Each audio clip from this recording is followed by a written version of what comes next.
Hi there, this is AniBusiness with your friend Simeon. You're welcome back to my YouTube channel. If you're in southeast or eastern side of Nigeria and you are not getting some of the ingredients I listed for you in some of my videos over there at your place, let's quickly look into something you can easily get and use for your pig feed. If you are new on my YouTube channel, please kindly subscribe to my channel, turn on the notification bell to get notified whenever time I drop a new video for you.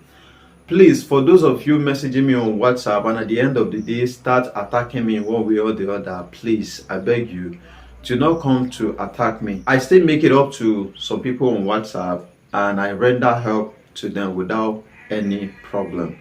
So please be friendly with some of the words you throw at me on WhatsApp. So if you want to reach out to me for consultation on WhatsApp, please, you can message me through the number you're seeing. Calling me sometimes, I might not be available. If you want to call me with direct calls, I might not be available. Sometimes I might be at the farm. Sometimes I might be attending to one thing or the other that I might not get time to pick up your calls. So that is the reason why I don't pick up most time. So sorry about that. Sincerely apologize. Now let's quickly go into the details of the video today. Like I said, if you're not getting something like wheat bran, rice bran, or GNC, soya at your side there, here are just few things you can use to replace all these ingredients I listed. Especially if you stay in Benin City, you stay in Anambra, you stay in Delta State, which is Asaba, or this Asaba side. If you stay in Owerri, Imo State, if you stay in Rivers, that is Port Harcourt, right? Then Calabar side, down to all this Akwa Ibom, so on and so forth, Enugu inclusive. So this is just something you can use to replace some of these ingredients I've been listing on my channel that you are not getting, and that will work better for the growth of your pig. Number one, look for what we call the AKU waste. Look clearly into this picture. This is what I meant. Or you can go to Gari factory. You can still get some of this waste over there too, although it might not be much as it is with the fufu people, that is AKU people. I think the southwest call it fufu, right? And the southeast and eastern side call it AKU.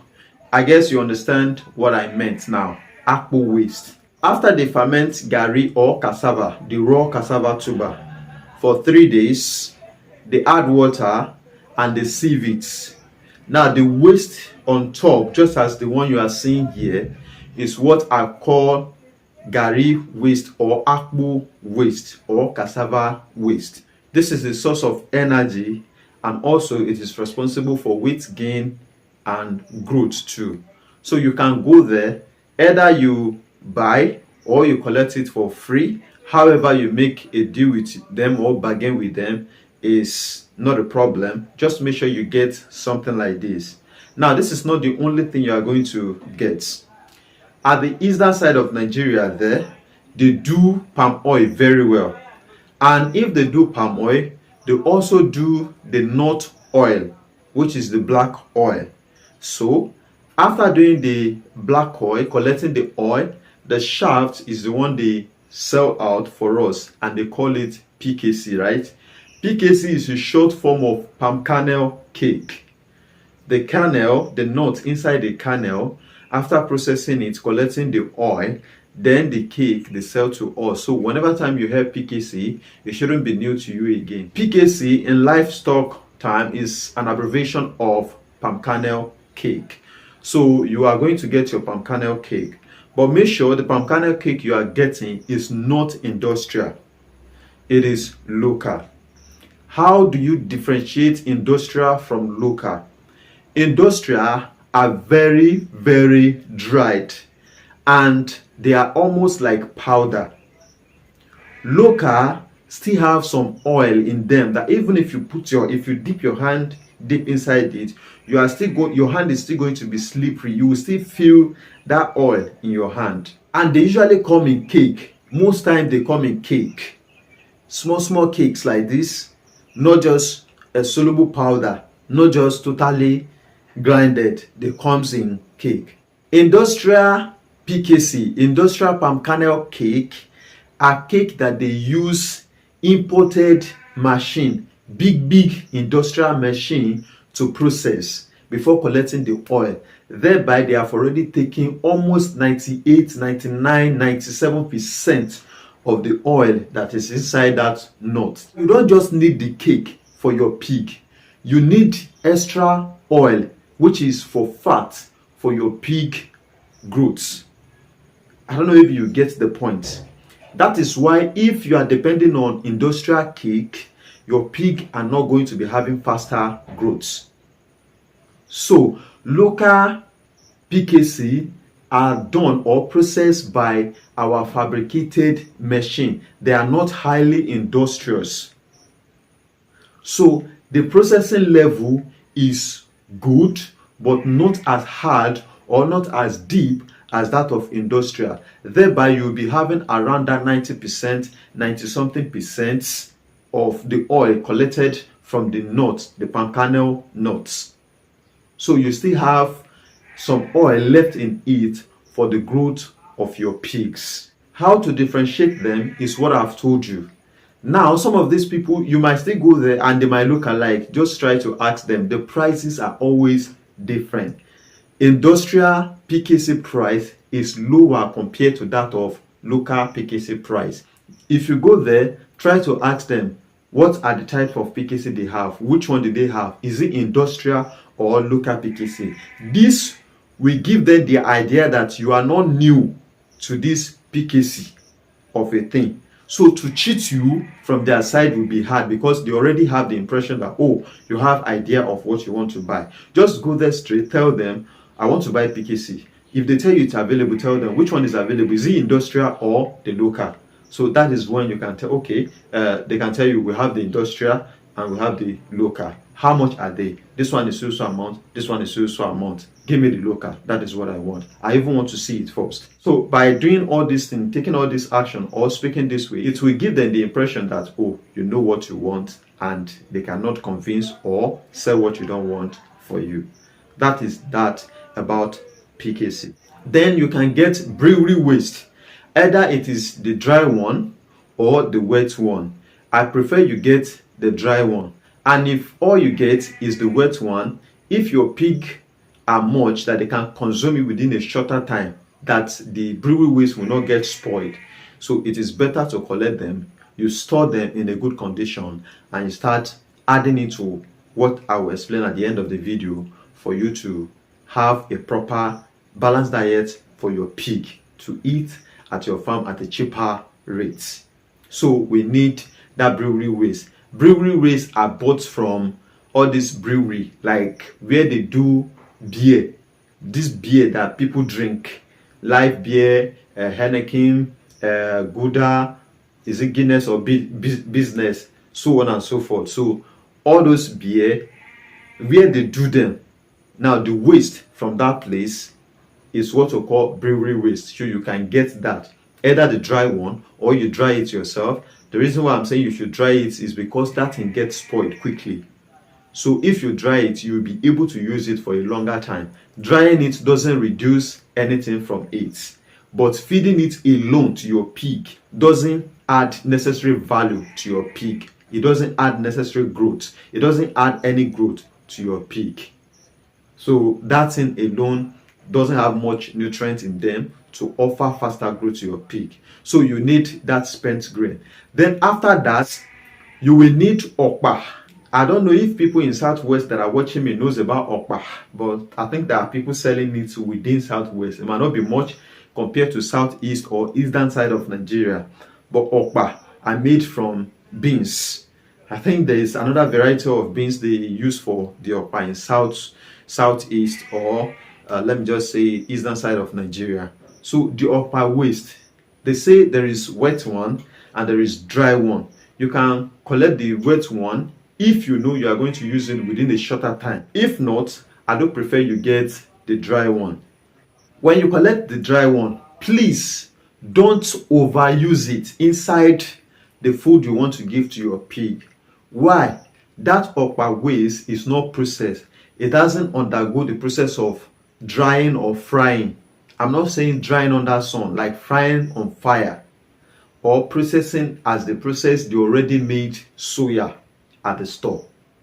So I'm not saying you should not use it. You can use it. It doesn't have much reverse effect on your pig.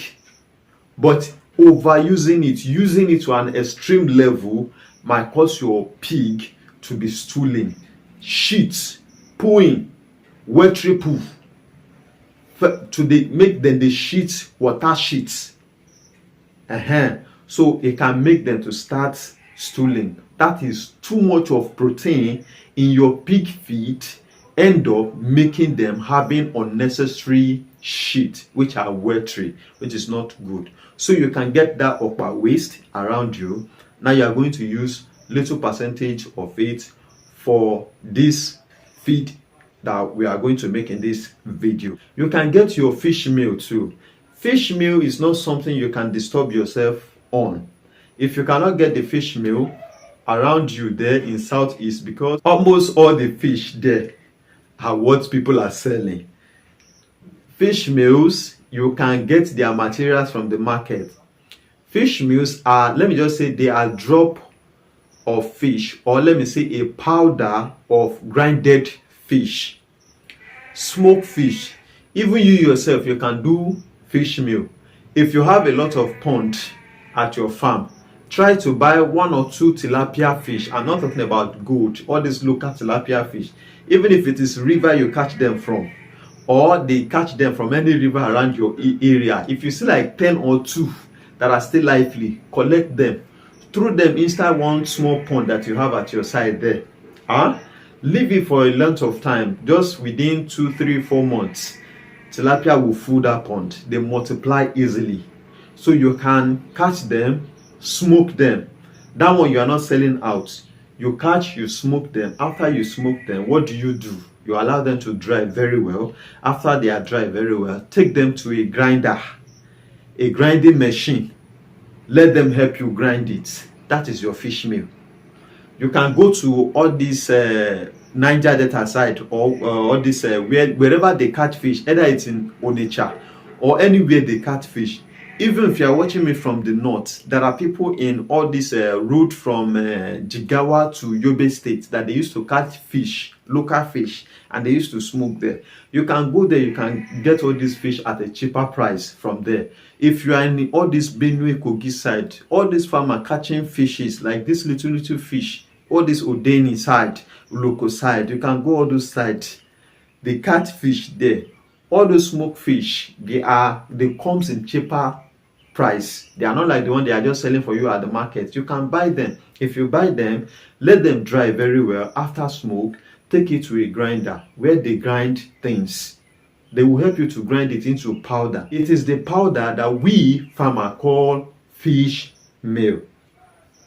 I don't know, maybe that is well understood. In case you are looking for where to buy fish meal, although there is already made fish meal which is imported, we call it 72%.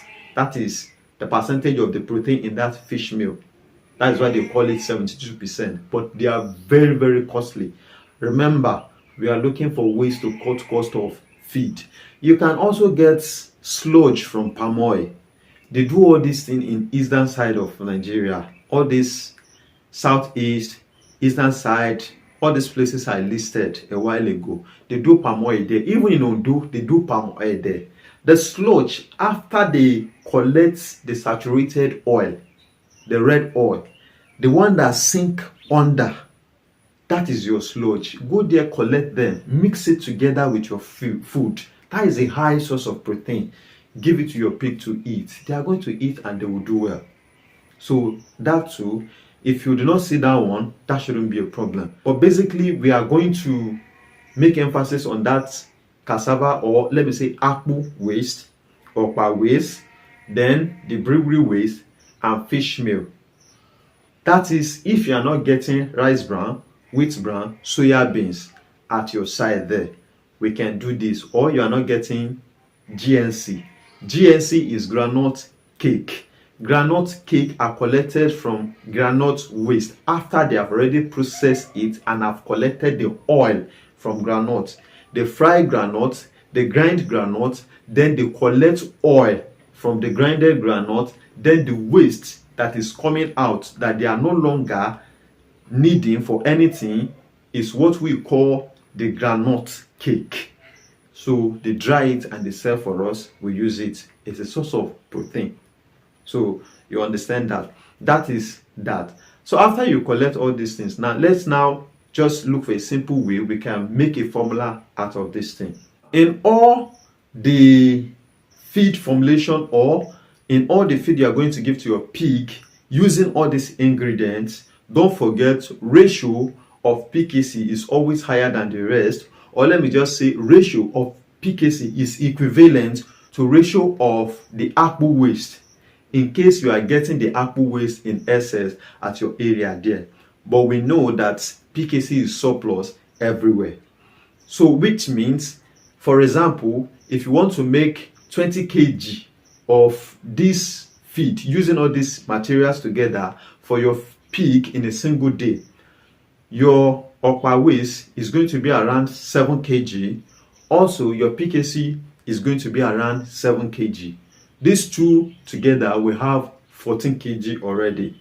Then from there, you can get your upper waste. Remember, I tell you the range or the rate at which you use the upper waste should be lower. So you can get like 2 or 3 kg of the upper waste. You add it to this ingredient, making 3, right? Then you can get your fish meal, like 1 or 2 kg as well. 1 or 2 kg, you can add it to the materials you have on ground. Then it remains the last one, which is brewery waste. The brewery waste also, you can get like 3 or 2 kg or 4 kg of it, depending on how much you want them to be. You can add it to this ingredient together. After which, if it is possible for you to get all these additives that I used to list on my YouTube channel, ascorbic vitamin, DCP for calcium, or limestone, or the bone meal. All these 3 things are source of calcium for your pig. Calcium is very, very important in your pig feed because the more your pig grow, the more they need a stronger bone to carry their weight. So that you can add methionine, or you add premix grower or lysine. All these things are very optimum for your pig growth. So you can add all these things. If you are not getting them, you can reach out to me to get it. But majority of the things I might send to you, either it's going to Akwa Ibom, Onitsha, or probably Owerri or Enugu. So I can't send some of them to a very far away distance like that, except the vehicle is available at my site here. So you can get that. They are responsible for your pig growth. They will stimulate the protein level that is inside the feed you are about to give them. You understand? So it will still help boost the nutrients that are supposed to be inside those feed. After which you get all these materials, you now take your bucket or a rubber basin. If you take your rubber basin, you add water into it, take the cassava waste or apple waste, pour it inside, take the upper waste, pour it inside, your PKC inside, fish meal inside, also the brewery waste inside, and your additive all inside the rubber or the bucket you want to use to mix. After you do that, add little water. The water shouldn't be much because the thickness, or let me say the way the feed is supposed to be solid, is supposed to be around that 70 or 80%. It shouldn't be too watery. I mean, it should not be over diluted with water. After you do that, you mix it together, everything, mix it thoroughly, then you serve it to your pig. Your pig are going to love it. Within a shorter time, you can come back and check if they finish it or not. Both the local and the imported will eat it, and they are going to do far more better. These are very cheaper things you can get in southeast or eastern side of Nigeria to do your pig farming, to feed your pig without any problem. So, and this is just the best I can still give you for now. So if I have any other thing, I will bring it to your view or to your hearing on this same AniBusiness, and that's why you have to subscribe. So the video won't be much more than this. If you have any contribution or anything you want me to talk about, please drop a comment under this video. And if you want to reach out to me for consultation, here is the number to call or to text me on. It works on WhatsApp. For those who used to ask me, are you on WhatsApp? This same number is on WhatsApp, so you can message me there. Thank you for watching my video. Thank you for liking my video, and also thank you for sharing. Bye for now.